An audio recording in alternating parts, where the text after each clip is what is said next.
The Sonos Arc Ultra is the best sounding one-box soundbar that you can buy today for its price of $999 or £999. And by one box, I mean without a separate subwoofer. It has seriously impressive bass for something so compact. It has superbly balanced sound with clear dialogue that fits naturally into the rest of the movie soundtrack, and it has convincing Dolby Atmos positioning and layering of 3D sound with great width and excellent height. It is a huge step up for music quality over the original Sonos Arc, and while it's less of a jump up from the original with movies, it is still a clear and obvious improvement. Is it worth upgrading to from the original Sonos Arc? I think that'll depend on how much of a cinephile you are. I really appreciated the improved sound balance, and I found it hard to go back, even though the original Sonos Arc is no slouch. However, the Sonos Arc Ultra keeps the original's biggest flaw, which is not having any HDMI pass-through port. In an era when HDMI ports are becoming a bit of a premium, and rivals effectively all offer this. I still thoroughly recommend it, but it may not be the best fit for your system.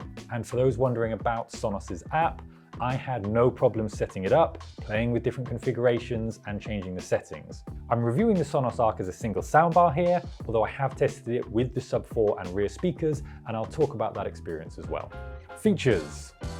Much like the original Sonos Arc, this is a Dolby Atmos soundbar with HDMI eARC connectivity, Sonos multi-room wireless support, and optional voice control from Alexa or Sonos's own more limited voice assistant. The biggest new features are the Sound Motion driver, which delivers big bass performance from a small speaker, and a generally improved speaker setup that now promises 9.1.4 channels of sound compared to 5.0.2 from the original Sonos Arc. There is also Bluetooth connectivity in the Arc Ultra, which is a first for a Sonos soundbar, but is now standard on Sonos's other speakers at last, including the recent Sonos Era 100 and Sonos Era 300. Naturally, the Sonos Arc Ultra works with Sonos's sub options, including the new Sub 4 as well as older models, and you can connect it to rear speakers for a real surround sound setup. The Arc Ultra is the first Sonos soundbar that doesn't work with Sonos Play 1 or Play 5 speakers though, but it still works with Sonos 1, Sonos 5, the Era models, or with two wired speakers connected to a Sonos amp.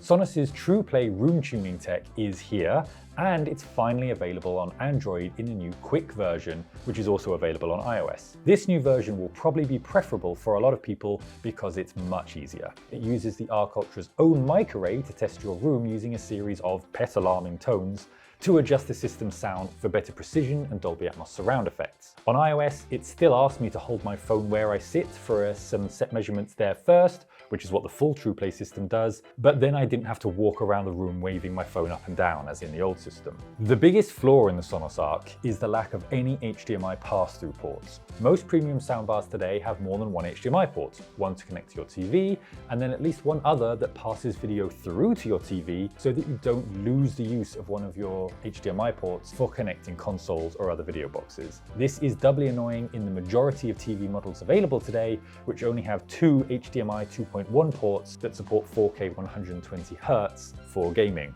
And the thing is, the HDMI eARC is usually one of those two ports, so you're losing one of the most important ports to connect the Sonos Arc. Many LG and Samsung TVs have 4 HDMI 2.1 ports, so this is less of a problem, and in 2025, far more TVs will have more HDMI 2.1 ports anyway, but that doesn't help TVs today. Even ignoring the type of ports, 4 video devices is not an uncommon amount for people to want to connect to a TV here in 2024.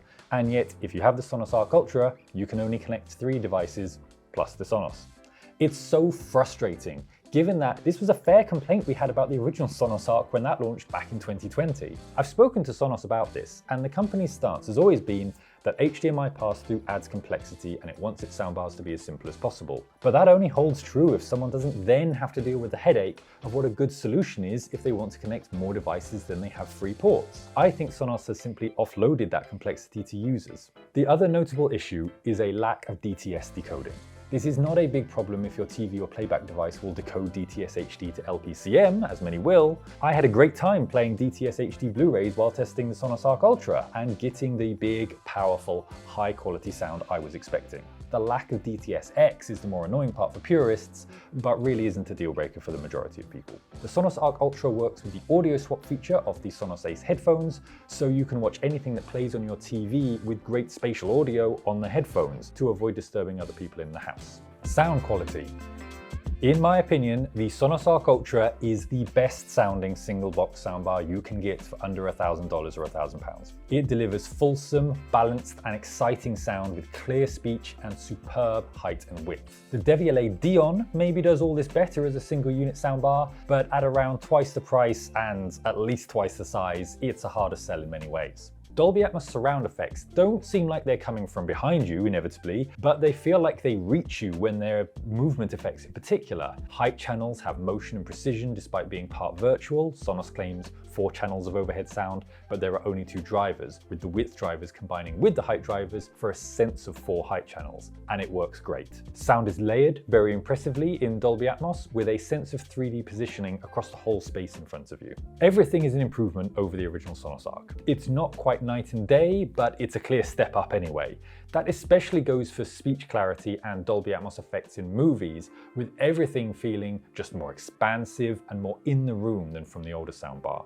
I tried Sonos' new and upgraded speech enhancement tools for the Arc Ultra, and they're very effective, but they affect the sound balance, as do all such tools, and I found that I really didn't need them anyway on the Arc Ultra. It's unoriginal to say that the speech in Christopher Nolan movies can be hard to hear, but I tested the old and new Arc with them, and there was a big jump up in legibility on the Arc Ultra that meant these movies weren't hard to follow anymore, generally. Surprisingly, the new bass driver didn't create that big an effect compared to the original Sonos Arc in movies that already ramp up the bass, but it does help to make the sound feel fuller in general. It makes the bass that the Arc Ultra generates better connected through to the mid-range, so the overall balance in low-end heavy scenes is stronger and is just excellent overall.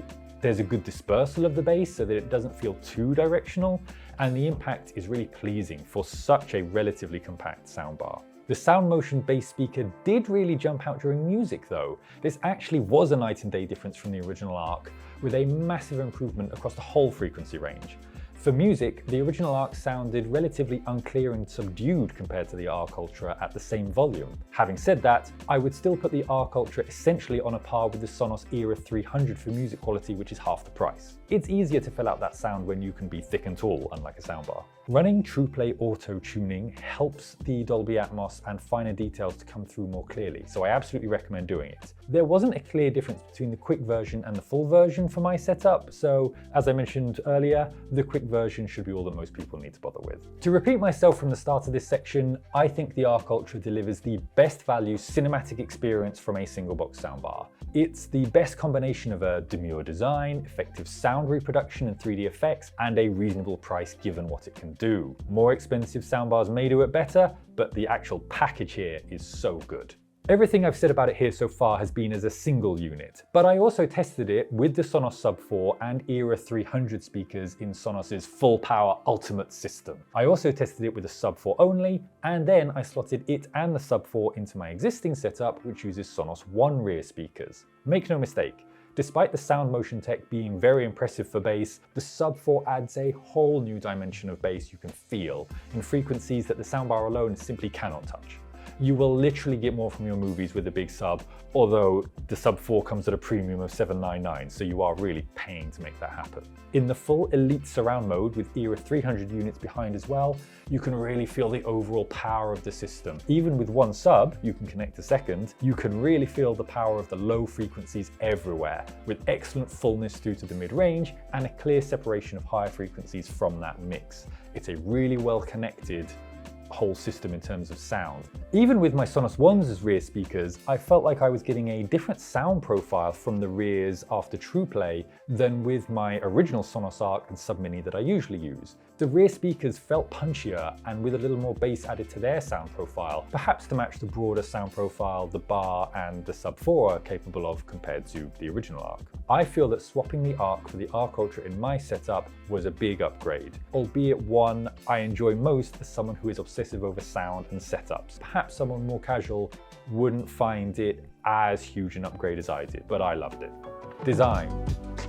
The The Sonos Arc Ultra is 18% smaller than the original Sonos Arc by volume, according to Sonos, and this manifests in it being less tall, which is very welcome, and a little less deep, which is also welcome for those with chunky TV stands, although it's still somewhat deep because it has this solid bar across the back. However, it's actually wider than the Sonos Arc. It's still good for TVs of 55 inches and up, and the shorter height can make a real difference with some TVs, but you should know it is wider. It comes in black and white, and the overall look is very simple and classy. A hard curved grille covers the entire thing, and it's good at just kind of disappearing into your room, which is what most people will want. The new design seems to pick up fingerprints worse than the old one, so just be warned if you're fastidious and you have handsy kids. The button for activating Bluetooth pairing mode is right on the back, which is inconvenient for a soundbar, especially if it's wall mounted. Now you can pair from the Sonos app instead, but it would be better still if the Bluetooth button was on top for maximum flexibility, especially since the button layout here was redesigned anyway, with the volume controls moving over to the right for whatever reason.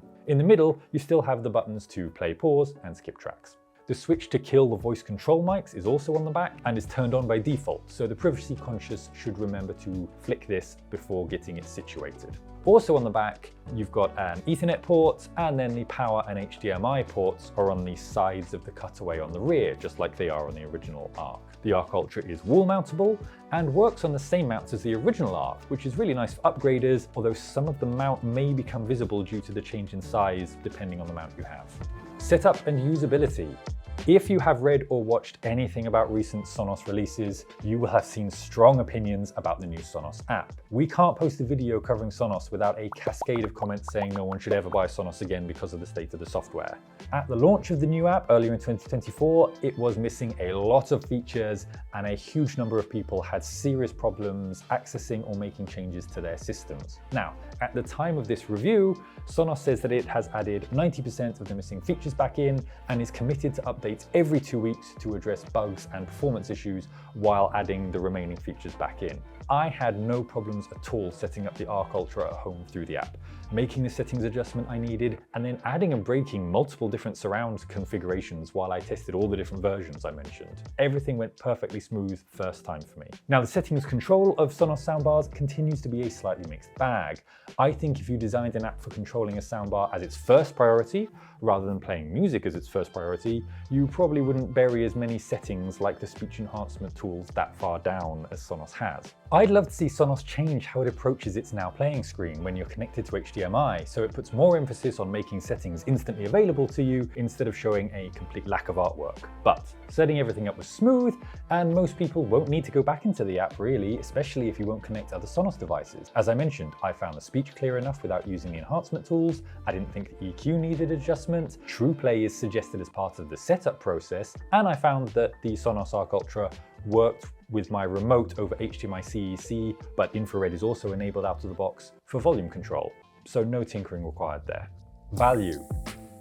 The Sonos Arc Ultra isn't cheap, but if you want powerful, expansive, clear Dolby Atmos sound from a single, inoffensively designed soundbar, you can't really do better for the price, as long as you're not tight on HDMI ports. You can get a full surround setup for a similar price to this, but the core Sonos Arc Ultra is designed for people who don't want to have to deal with having 4 boxes, including a hefty subwoofer. And I think it's the best, most cinematic single box you can add to your TV for the price, making it very strong value overall. But as I say, if you're already filling your HDMI ports, that value is harmed because the Arc Ultra may create a new problem for you. For the price, I really think it should offer you the solution. So that's our Sonos Arc Ultra review. If you have any questions about it, please put them in the comments below. And if there's anything else you'd like to see us do a video review of, please mention that there as well.